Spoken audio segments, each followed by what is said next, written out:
You're listening to the N2K Space Network. The Twisted Tale of Amanda Knox is coming to Hulu. In 2007, Amanda Knox was studying abroad in Italy. She had no idea her dream would turn into a nightmare. Inspired by the actual events of her wrongful conviction and 15-year fight for freedom, watch the new Hulu original series, The Twisted Tale of Amanda Knox, on August 20th. Streaming on Hulu and Hulu on Disney Plus for bundle subscribers. Terms apply.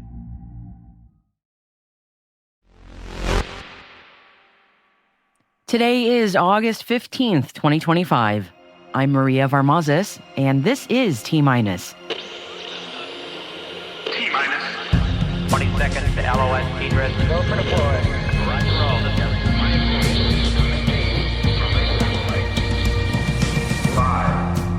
The Shenzhou 20 crew aboard China's Tiangong space station is planning a spacewalk this coming week in new spacesuits. 4. Sidus Space has released second quarter 2025 financial results. 3. NASA has released a call for industry input for developing efficient power supplies on the moon's surface. 2. Air and Space Forces say that there are calls for nearly $2.3 billion in spending cuts hidden in the 2026 fiscal year budget. 1. The California Coastal Commission has voted against a plan to nearly double the number of Falcon 9 rocket launches that SpaceX is permitted to conduct each year from Vandenberg Space Force Base. 0.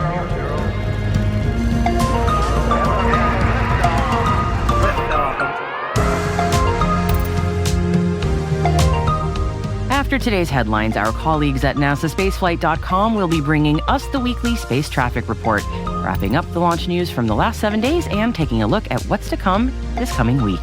Stay with us.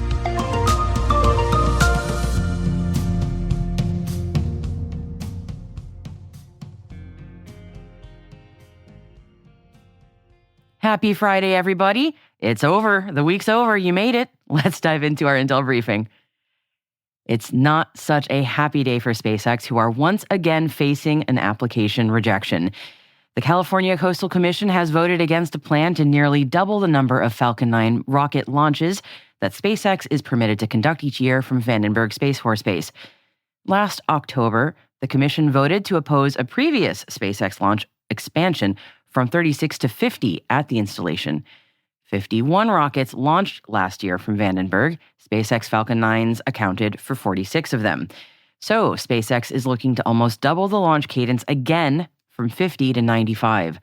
The commission said that military officials failed to provide data on potential impacts on local wildlife and neighboring towns. Will this actually stop SpaceX, though? The answer is maybe not.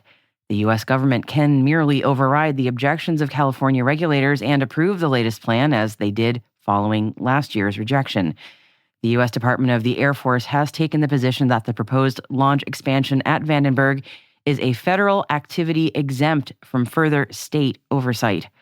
SpaceX already sued the agency after its first rejection in October, when commissioners voted 6-4 to reject the Space Force's proposal to increase launches. It would not be a surprise if they take the same stance with this latest rejection. And regardless, we will keep you updated should anything change. Moving on now, the Air and Space Forces magazine is reporting that hidden in the 2026 fiscal year budget are calls for nearly $2.3 billion in spending cuts. Budget documents referencing proposed reductions cite a pair of executive orders issued by President Donald Trump in February that directed federal agency leaders to work with DOGE staffers to reshape the workforce and rein in spending. Yes, we also thought we'd dodged all the bullets. Har, har, har. The bulk of the cuts impact Air Force programs totaling nearly $2 billion, while about $289 million would affect the Space Force. NASA has released a call for industry input for developing a safe, reliable, and efficient power supply on the lunar surface. NASA recently declared its intent to put a nuclear reactor on the moon by the mid-2030s to support lunar exploration, provide power generation on Mars, and strengthen national security in space.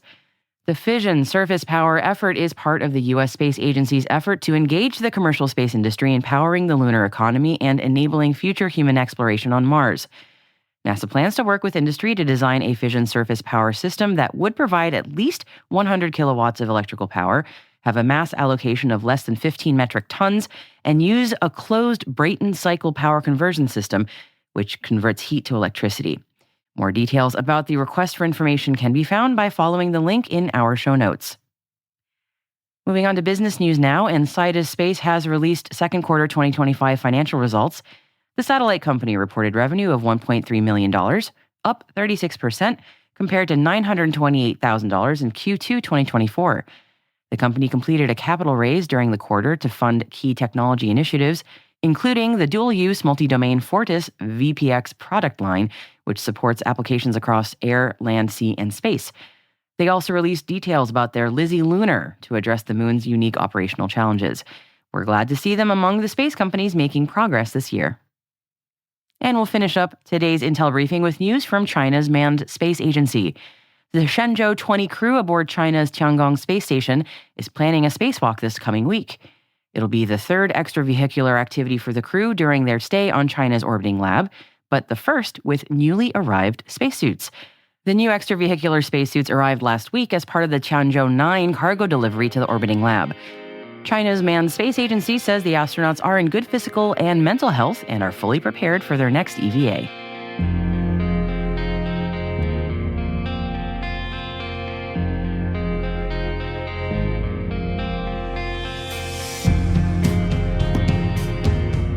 And that wraps up today's Friday headlines.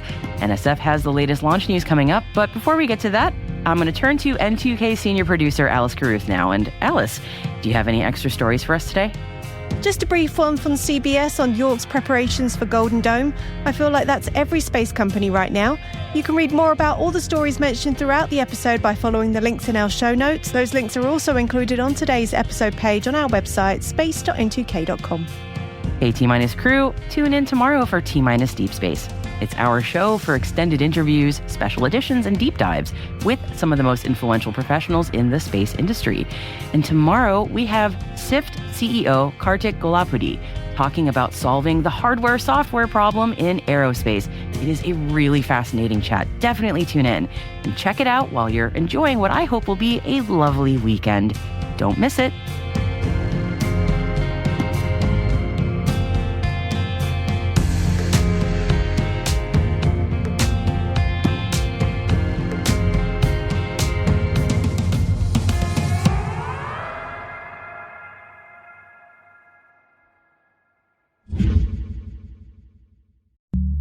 I'm Ben Yellen, co-host of the Caveat podcast. Each Thursday, we sit down and talk about the biggest legal and policy developments affecting technology that are shaping our world. Whether it be sitting down with experts or government officials or breaking down the latest political developments, we talk about the stories that will have tangible impacts on businesses and people around the world. If you are looking to stay informed on what is happening and how it can impact you, make sure to listen to the Caveat podcast.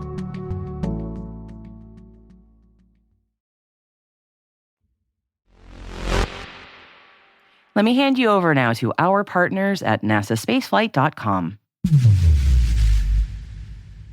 I'm Alicia Siegel for NSF, and this is your weekly space traffic report for T-Minus Space. We kicked off the week right where we left off on the last traffic report, with the return from space. With the launch of SpaceX's 11th crew rotation mission to the International Space Station, it was time for the crew of Crew 10 to return home. Crew Dragon Endurance and its crew of 4 undocked from the station's front docking port on August 8th at 22:15 UTC. After roughly 17 hours in orbit around Earth, the spacecraft deorbited and splashed down on August 9th at 15:33 UTC off the coast of San Diego in California. On board Endurance were Commander and NASA astronaut Anne McClain, pilot and NASA astronaut Nicole Ayers, mission specialist and JAXA astronaut Takuya Onishi, and mission specialist and Roscosmos cosmonaut Kirill Peskov. With this mission, McClain and Onishi get to add another spaceflight to their careers, with McClain now having spent a total of about 351 days in space, while Onishi's total in space has now roughly 262 days. This was Ayers and Peskov's first trips to space, so they get to log the 147 days of the mission. This was the shortest SpaceX crew rotation mission to the station to date at just 5 months in duration. This shorter crew rotation mission allows for the launch later this month of the CRS-33 Cargo Dragon, which will be using the same docking port on the station that Crew 10 used. This cargo mission includes a trunk outfitted with extra propellant tanks and thrusters in order to perform reboosts of the ISS, and will stay docked to the station until December. Since there are only 2 docking ports on the U.S. operating segment of the station, this meant that either Crew 10 would have had to stay at the station for nearly a year, until January, or there wouldn't have been a docking port available for a direct handover between crews as is customary. Crew 10 has also now become the first Crew Dragon mission for NASA to splash down off the coast of California following the transition of Dragon recovery operations from Florida to California. The previous crew rotation mission for NASA, Crew 9, had been the last to splash down off the coast of Florida back in March. Since then, SpaceX has flown 2 private spaceflight missions, From 2 and Axiom 4, which have both splashed down off the coast of California, but this was the first for NASA. Coming back to Earth, this weekend launches started with the Falcon 9 with more internet satellites, but this time they were Kuiper satellites from Amazon. Falcon 9 took off from Space Launch Complex 40 on August 11th at 12:35 UTC, following a series of scrubs and delays, the first due to vehicle-side issues, and later for launch and then recovery weather. The rocket was carrying 24 Kuiper satellites for Amazon into low Earth orbit. With this mission, there are now a total of 102 operational Kuiper satellites in orbit, just over 1,500 more to go, Amazon. Good job. This mission, just like the previous Falcon Kuiper flight, made use of a brand new booster, B1091. However, this one was special because it technically wasn't a proper Falcon 9 booster, but rather a Falcon Heavy center core flying in Falcon 9 configuration. Falcon Heavy center cores are specially made with thicker tank walls and reinforcements in order to take the loads from the Falcon Heavy side boosters during flight. This makes them a bit heavier than the regular Falcon 9 boosters, but if the rocket has plenty of margins, it should be just as good to use in Falcon 9 configuration. For this to happen, instead of installing the specific Falcon Heavy interstage and having the connections for the side boosters on the interstage and octaweb,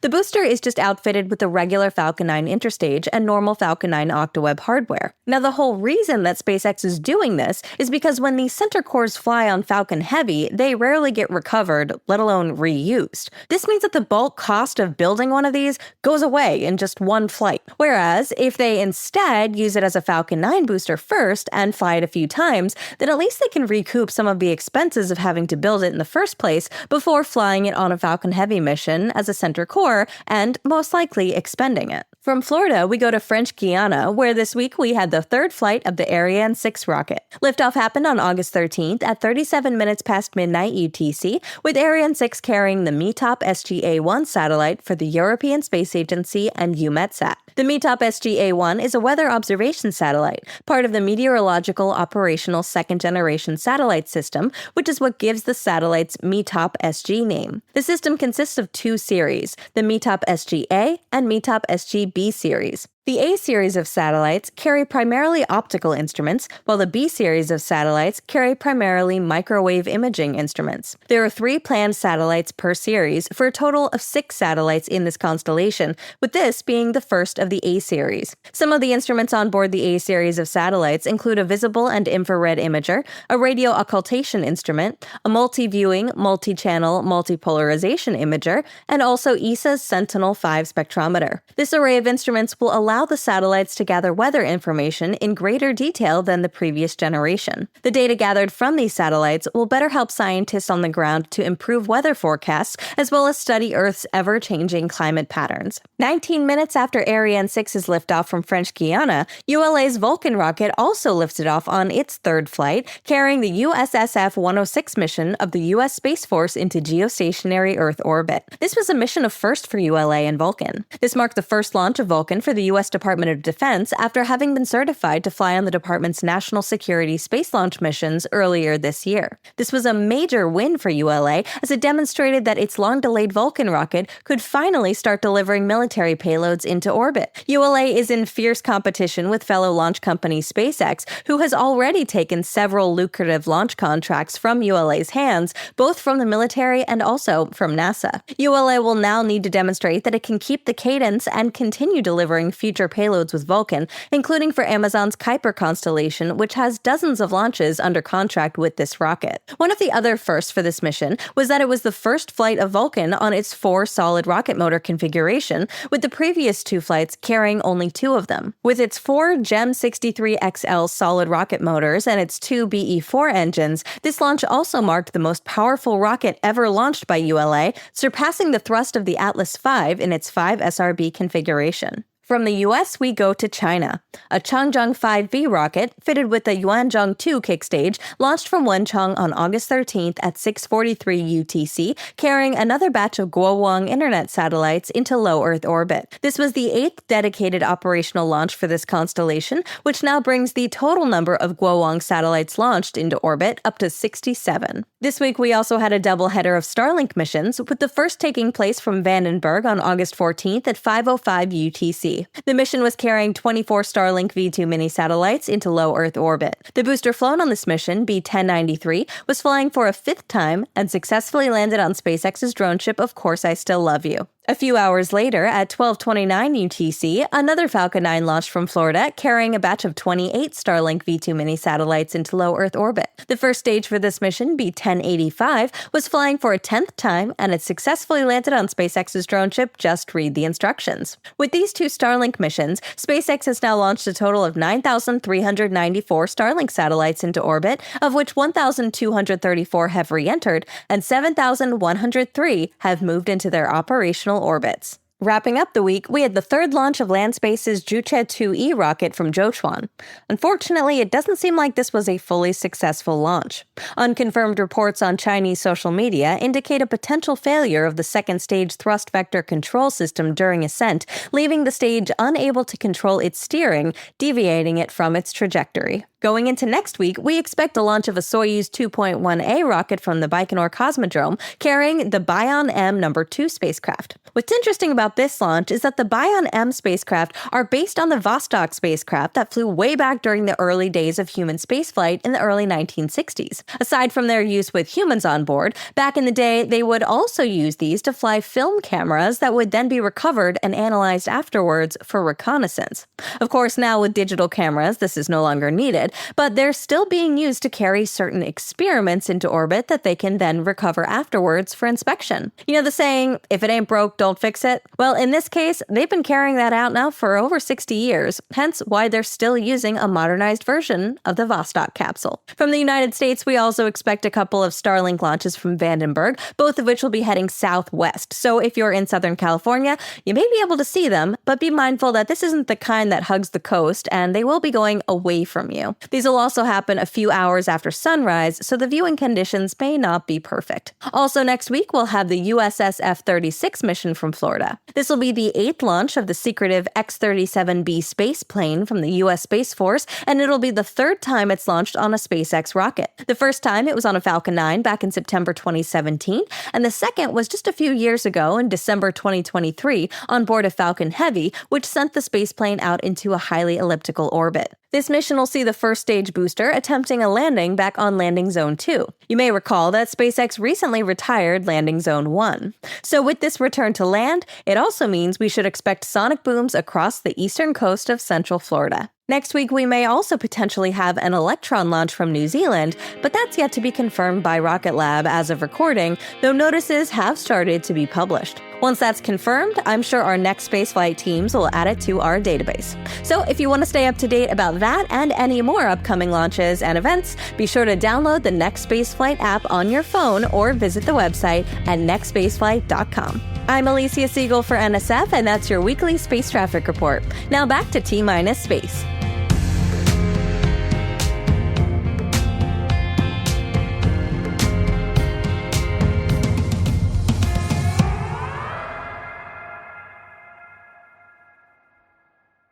We will be right back.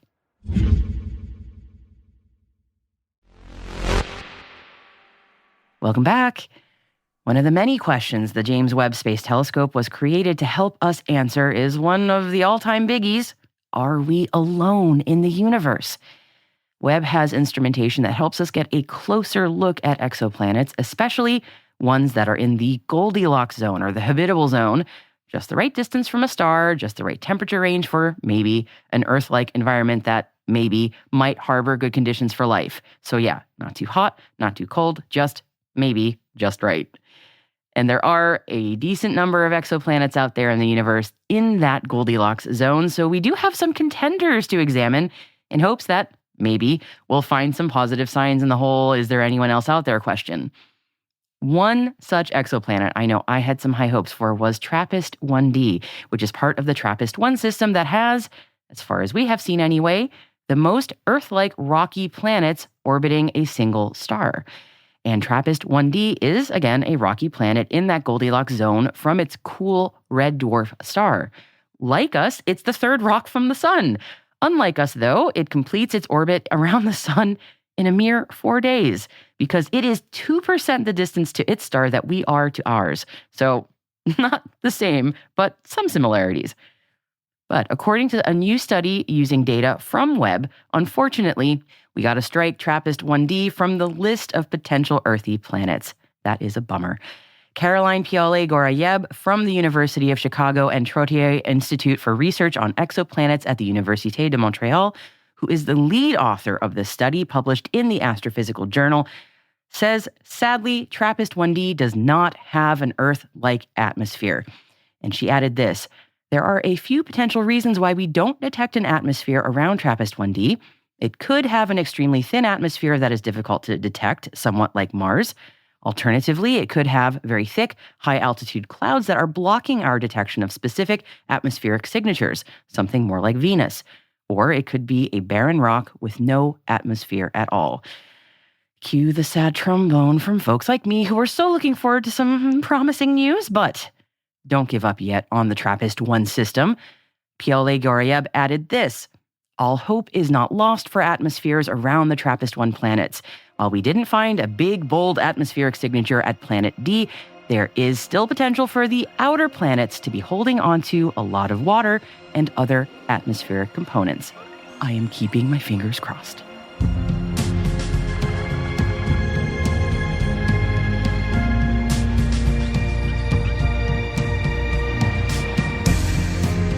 And that's T-Minus, brought to you by N2K Cyberwire. We'd love to know what you think of our podcast. We're conducting our annual audience survey to learn more about our listeners. That's you. We're collecting your insights until August 31st, 2025. There's a link in the show notes for you. We would love to hear your feedback. We're proud that N2K Cyberwire is part of the daily routine of the most influential leaders and operators in the public and private sector, from the Fortune 500 to many of the world's preeminent intelligence and law enforcement agencies. N2K helps space and cybersecurity professionals grow, learn, and stay informed. As the nexus for discovery and connection, we bring you the people, the technology, and the ideas shaping the future of secure innovation. Learn how at n2k.com. N2K's senior producer is Alice Carruth. Our producer is Liz Stokes. We're mixed by Elliot Peltzman and Trey Hester, with original music by Elliot Peltzman. Our executive producer is Jennifer Iben. Peter Kilpie is our publisher, and I am your host, Maria Varmazis. Thanks for listening. Have a wonderful weekend.